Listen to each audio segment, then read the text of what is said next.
حوالہ جو میں نہیں دے رہا نا اس لیے کہ پہلے سے تھوڑی مجھے, میں ڈاکٹر ذاکر نائک تھوڑی ہوں میں اتنی ساری حدیثوں کے نمبر یاد کر کے لے کر آؤں میں آپ کے سامنے.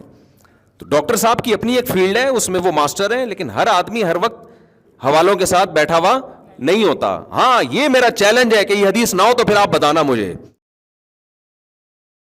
سوال پوچھا ہے جی کسی نے, مفتی صاحب جب آپ حدیث بیان کرتے ہیں تو برائے مہربانی حدیث کا حوالہ بھی بتا دیا کریں.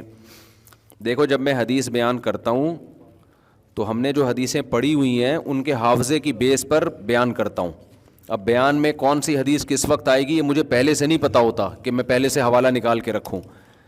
تو اب جیسے کوئی, یہ تو واضح و نصیحت کی مجلس ہے نا, بیان چل رہا ہے, کوئی حدیث آئی تو مجھے یاد آ گیا کہ اس موضوع پر یہ حدیث ہے, میں نے وہ حدیث بعض دفعہ عربی الفاظ سنا دیتا ہوں اس کے, تو اتنی میری طرف سے گارنٹی ہے کہ وہ حدیث صحیح بھی ہوگی اور حدیث کی مستند کتاب میں بھی موجود ہوگی. تو اس لیے میں لوگوں کو کہتا ہوں کہ اگر کبھی کوئی ایسی حدیث, میری تو شادی نہیں ہو رہی بھائی, آپ مجھے کیوں پہنا رہے ہیں یار, میری تو ہوتی رہتی ہے. جزاک اللہ جی. چلیں جس کی بھی شادی ہوئی ہم یہی سمجھیں گے کہ ہماری خوشیاں ہیں نا, جو کوئی مسلمان ایک شادی شدہ ہو جائے تو ہمیں بھی خوشی ہوگی نا. جزاک اللہ جی. چلو بھائی, تو اللہ تعالیٰ مبارک کرے جی.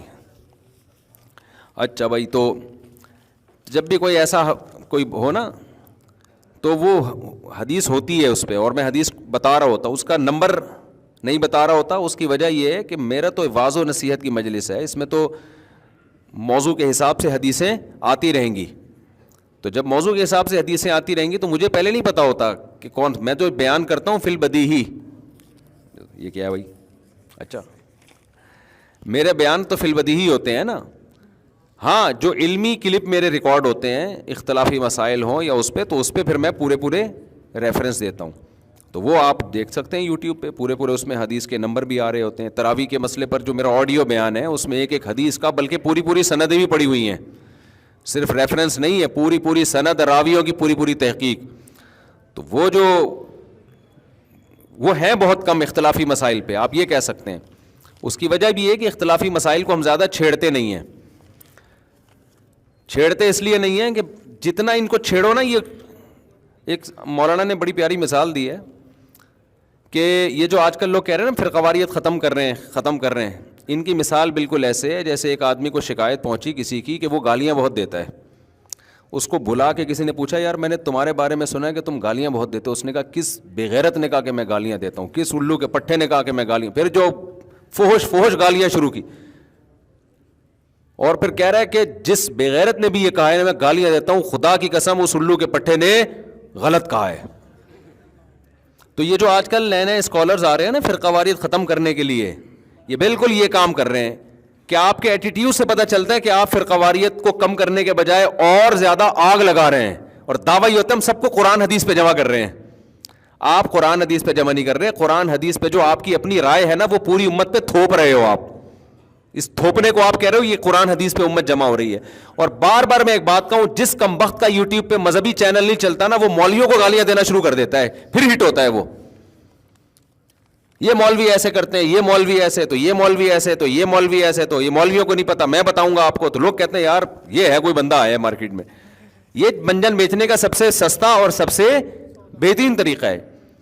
بھائی سارے مولوی ٹھیک نہیں, ہمیں پہلے ساری دنیا کو پتا ہے سارے تو کہیں بھی ٹھیک نہیں ہوتے نا. تو یہ کیا بات ہے مولوی ایسے تو مولوی ایسے تو مولوی ایسے. ابھی ایک محترم نے ایک کلپ ریکارڈ کروایا ڈراپ شپنگ کے حوالے سے کہ ڈراپ شپنگ اسلام میں جائز ہے, یہ مولویوں نے غلط گائیڈ کیا ہوا ہے. حالانکہ مولویوں نے ڈراپ شپنگ کی ساری صورتوں کو حرام قرار نہیں دیا, جو حرام تھی ان کا بھی آلٹرنیٹ بتایا ہے. حالانکہ مولوی کے ذمے آلٹرنیٹ بتانا نہیں ہے, اس لیے بتایا ہے کہ لوگ تجارت کریں. بھائی یہ حرام صورت ہے, اس کو یوں کر لو گے تو یہ کیا ہو جائے گی, جائز ہو جائے گی. لیکن وہی بات ہے کلپ چلے گا نہیں جب تک مولویوں کو برا ہوا. تمہیں ڈراپ شپنگ کے خرید و فروخت کے مسائل کا تمہیں کیا پتا؟ 2 حدیثیں کوٹ کی ہے. ایک حدیث یہ ہے کہ نبی صلی اللہ علیہ وسلم نے وہ چیز جو آپ کے پاس نہیں ہے, لا تبع ما لیس عندک. اب میں پوری حدیث پڑھ رہا ہوں نا, اب آپ کہے حدیث کا نمبر کوڈ نہیں کر رہا, تو بھائی میں پوری عربی میں الفاظ آپ کو سنا رہا ہوں, اور میں اس لیے نمبر کوڈ نہیں کر رہا کہ میں پہلے سے یہ موضوع پر بات کرنے کے لیے تیار تھوڑی تھا. یہ تو کسی نے ابھی بات ذہن میں آ گئی تو میں اب بتا رہا ہوں. تو یہ تو زیادہ ایک علمیت کی بات ہے کہ آپ کو بغیر اطلاع کے ٹاپک دے دیا جائے اور آپ اس پہ حدیثیں پیش کرنا شروع کر دیں. تو کوٹ جو حوالہ جو میں نہیں دے رہا نا, اس لیے کہ پہلے سے تھوڑی مجھے, میں ڈاکٹر ذاکر نائک تھوڑی ہوگا میں اتنی ساری حدیثوں کے نمبر یاد کر کے لے کر آؤں میں آپ کے سامنے. تو ڈاکٹر صاحب کی اپنی ایک فیلڈ ہے, اس میں وہ ماسٹر ہیں, لیکن ہر آدمی ہر وقت حوالوں کے ساتھ بیٹھا ہوا نہیں ہوتا. ہاں یہ میرا چیلنج ہے کہ یہ حدیث نہ ہو تو پھر آپ بتانا مجھے, آپ گوگل پہ لکھو گے آ جائے گی یہ حدیث. تو آپ صلی اللہ علیہ وسلم نے بیع, اور ڈاکٹر ذاکر نائک سے بھی جب آپ خرید و فروخت کے مسائل کی حدیثیں پوچھیں گے تو عین ممکن ہے ان کو بھی حوالہ یاد نہ ہو, کیونکہ جس فیلڈ میں انہوں نے محنت کی ہے, اس میں زندگی کھپائی ہے, اس میں انہوں نے کمال پیدا کیا ہے. تو میں پھر بھی بتا دوں ان کا حافظہ غیر معمولی ہے. وہ جو ان کی خوبی ہے اس کا انکار, یہ تو چڑھتے سورج کا انکار ہوگا نا, لیکن وہ بھی اسپیسیفک ایک خاص فیلڈ میں, ہر فیلڈ میں کوئی بھی آدمی ماہر نہیں ہوتا کہ ہر چیز میں ہی جناب وہ آگے نکل جائے.